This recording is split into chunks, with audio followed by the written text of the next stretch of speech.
இன்றைக்கி ரொம்பவுமே எல்லாத்துக்கும் பிடிச்ச பீட்ரூட் பொரியல் எப்படி செய்கிறதுன்னு பார்க்க போகிறோம். வாங்க வீடியோவை பார்க்கலாம். அடுப்பை வச்சுக்கோங்க. அடுப்பில் ஒரு கடாய் வைங்க. 2 டீஸ்பூன் அளவு எண்ணெய் விட்டுக்கோங்க. எண்ணெய் சூடாகட்டும். எண்ணெய் சூடாகிறப்போ கடுகு 1 டீஸ்பூன் போடுங்க. கடலைப்பருப்பு 2 டீஸ்பூன் போடுங்க. எப்போவுமே பொரியலுக்கு கடலைப்பருப்பு 2 டீஸ்பூன் போட்டால் தான் நல்லாயிருக்கும். அதுவும் நல்லா எண்ணெயிலேயே வறுவெடுட்டும்.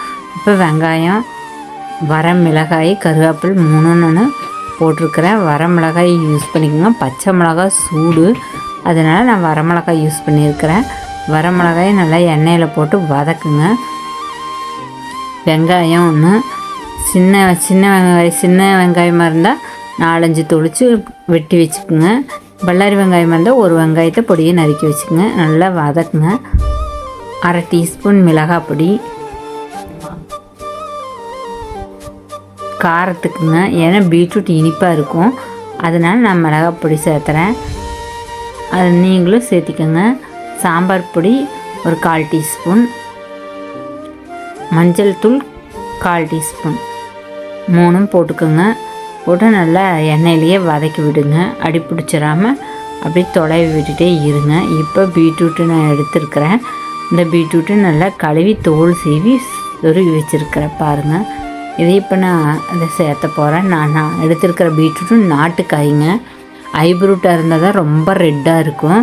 நம்ம நாட்டுக்காய் இந்த அளவு தான் ரெட்டாக இருக்கும் பாருங்கள். நல்லா போட்டு நல்லா வதக்கி விடுங்க. பீட்ரூட் உடம்புக்கு ரொம்பவும் ஹெல்த்தியானது. அதனால் நீங்கள் ஒரு 1 வீக்கு 1 டைம் இந்த மாதிரி பீட்ரூட்டு செஞ்சு குழந்தைகளும் சாப்பிடலாம், பெரியவங்களும் சாப்பிட்லாம். அடிக்கடி பீட்ரூட் சாப்பிட்றது ரொம்ப நல்லதுங்க. ஜூஸாகவும் சாப்பிட்லாம், பொரியலாகவும் சாப்பிட்லாம், சட்னியாகவும் சாப்பிடலாம். நல்லா அடி பிடிச்சிடாமல் தொலைவி விட்டுட்டே இருங்க. எல்லாத்துலேயும் இது கலக்கட்டும்.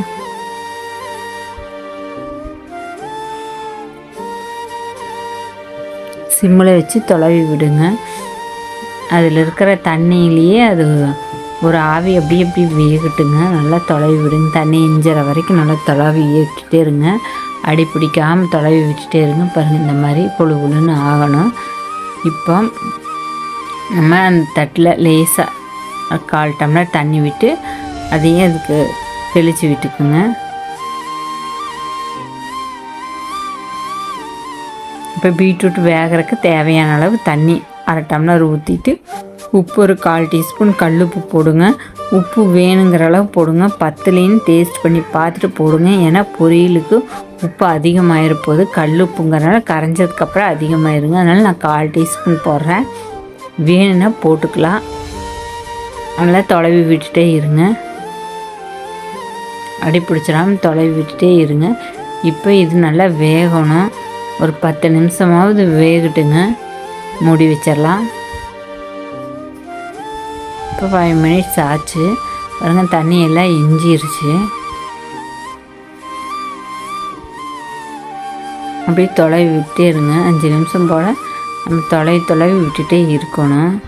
இப்போ தண்ணி இஞ்சினதுக்கப்புறமா தேங்காய் ஒரு மூடி நான் துருவி வச்சுருக்கிறேன். கடைசியாக தேங்காய் போட்டு அடுப்பை ஆஃப் பண்ணிடுங்க.